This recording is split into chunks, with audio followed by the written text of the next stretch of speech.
申告から遅れた失敗談あり、滞在中90日レポートの詳細、紙申告と電子登録の使い分け方法。こんにちは、日本とタイ観光チャンネルです。理由の遺憾を問わずタイに長期滞在し、その期間が90日に達する人は、移民局に現在いる場所を届け出なければいけません。それが90日レポートと言われるもので、今後、タイに長期滞在したい人も知っておいてください。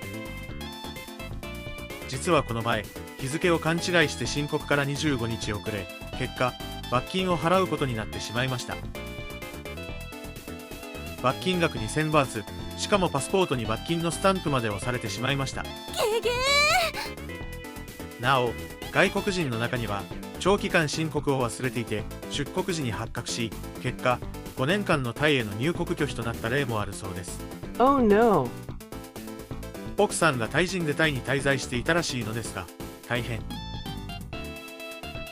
ということで今回の動画は、二度と忘れないぞという自戒を込めて作っています。ちなみに、この90日レポート TM47 と、滞在場所を証明する TM30 は何度も廃止の議論が出るのですが、未だに続けられている、本当に面倒なシステムです。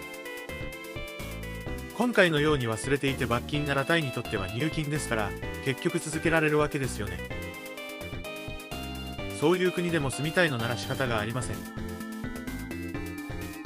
それでは90日レポート TM47 について説明していきます。皆さんも罰金には注意を。その方法ですが、3つあります。直接移民局に行って届け出る、インターネットを使った電子登録、郵送する。いざ申告の際、この3つをどう使い分ければいいのか、困惑する人が多いのでは。他ならぬ私がそうでした。なぜなら、入国から90日付近で申告に行くと、次回の90日レポートの日付が書いた紙が渡されます。毎回移民局に行くのは面倒なので、電子登録をしたいわけですが、どのタイミングで実施できるのか、使い分け方を疑問に思っていました。今回、直接移民局の係官に確認した内容をご紹介します。さて、そもそもタイに長期滞在する人が届け出なくてはいけない90日レポートとは何のことでしょうか。これは、タイに90日連続して滞在する際に現住所、滞在地を申告する制度で、その書類を正式名称で TM47 と言います。途中で出国すると、その度にリセットされ、再入国の日からカウントダウンが開始されます。忘れてしまったりしてやらないと、罰金です。出国時やビザ更新で発覚してしまうわけです。期限が過ぎてしまうと罰金2000バーツ、万が一悪質と判断され逮捕された場合、5000バーツと200バーツ×日数の罰金で重いものとなるのです。90日レポートの手続きは、期限日の15日前から期限日の7日後までに行わなければならず、忘れないようにしましょう。必要な書類、まず直接移民局に出向く場合です。90日レポートを申請する際に必要な書類は下記の6点です。パスポートの顔写真ページのコピー、TM47、申請書、TM6、タイ入国時に記入する入出国カード、TM6 のコピー、TM30 の版権のコピー。TM6 については、新型コロナ対策で現時点は停止されていますが、いつ復活するかわかりません。その前にタイ入国した人は持っているはずですので、なくさないようにしましょう。TM30 とは滞在場所の所有者、オーナーが届け出るもので、外国人がここにいる、という証明書です。これは滞在者が入国後24時間以内の申告が義務付けられており、出張や旅行で滞在場所が変わるたび、オーナーに届け出をしてもらう必要があります。オンライン申告も可能ですし、タイに滞在する場合は、このコピーを入手しておく必要があります。ちなみに TM30 のコピーがないと、ビザの更新手続きもできませんので注意が必要です。さて、90日レポートの申請用紙はダウンロード可能です。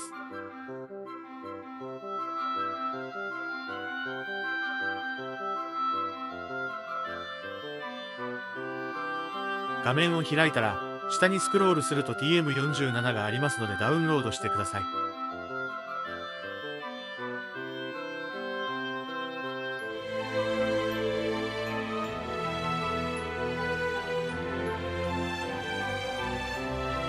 TM47 の記載方法は以下の通りです。上から順に。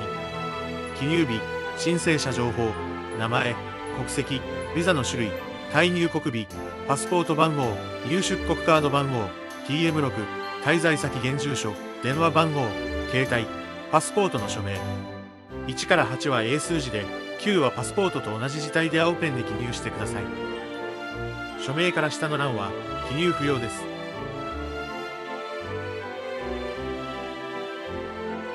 このチャンネルでは様々な観光地やハウツーを紹介していますので、ぜひ他の動画もご覧ください。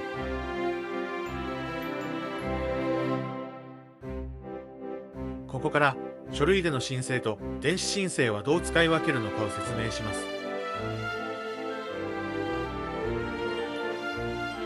移民局に出向く書類での申請は入国後の90日が対象です。電子申請は書類の申請以降2回目から可能となります。つまり常に電子申請をすることはできないのです。滞在して90日を超え次に使える電子申請、つまり滞在180日目対象では移民局に案内用の QR コードが提示されていると思いますので、そこを使ってみましょう。直接インターネットで開きたい場合はこちらです。まずは表示をタイ語から英語へ。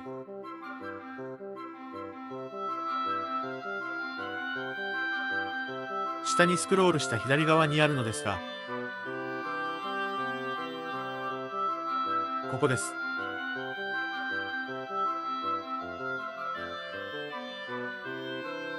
下までスクロールすると、オンラインノティフィケーション、クリックヒアと出るのでクリック。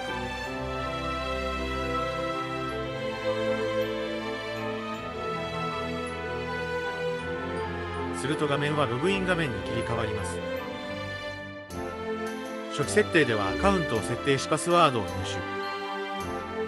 過去に電子申請をしたことがあるので、画面ではデフォルトで表示されています。それでは電子申請について解説します。電子申請はブラウザでもアプリでも可能です。使い方は人それぞれですので、自分に合った方法で行いましょう。申請のために準備しておくものは以下の通り、パスポート、タイの住所、携帯番号、メールアドレス、TM6。最初にアカウントを作る必要がありますが、必要な入力項目は以下の通りです。登録したいメールアドレス、登録したいメールアドレスを再度入力、サーネーム名字、ギブンネーム名前、電話番号。入力画面でランダムに並ぶ英数字はロボットでないかを識別するためで、同じように入力欄に入れてから申請を押してください。すると登録した電子メールにパスワードが通知されますので、大切に保存しておきましょう。電子メールやパスワード、指定された英数字を入れてログインします。最初の画面でニューアプリケーションをクリックし、個人情報を入力します。入力後は注意事項を確認下にチェックを入れ、サブミットをクリック。申告完了後、画面左側のような受領通知のメールが届きます。添付されている内容が申請したものなので、確認をすることができます。問題がなければ1から3営業日程度で承認通知が来ますので、添付されている申告受領表の内容を確認し、印刷したものをパスポートと一緒に保管。最後に、郵送申告ですが、個人的に郵便が確実に届くのかどうか、それがあるので実施しません。残念ながら、ご配達が異常に多いのがタイの実情だからです。また、90日レポートなどもビザ取得代行業者に頼むことができます。しかし、企業など人数が多いところが頼むのは、所詮経費になるので分かりますが、個人ならどうなのでしょうか。ビザ取得もそうなのですが、何事もやってみると割と簡単。そういうことが多いのが世の中です。忘れたりしなければ。よほどのお金持ちじゃない限り、時間をお金で買うよりも、時間を使って費用を低くしながら、同時に自分の知識と経験値を上げる方が楽しいように思うのですが。ビザ取得代行業者に依頼すると、600、1200バーツ程度の費用でできるようですが、さて、皆さんはどうしますか？それではタイで有意義な時間を過ごしてください。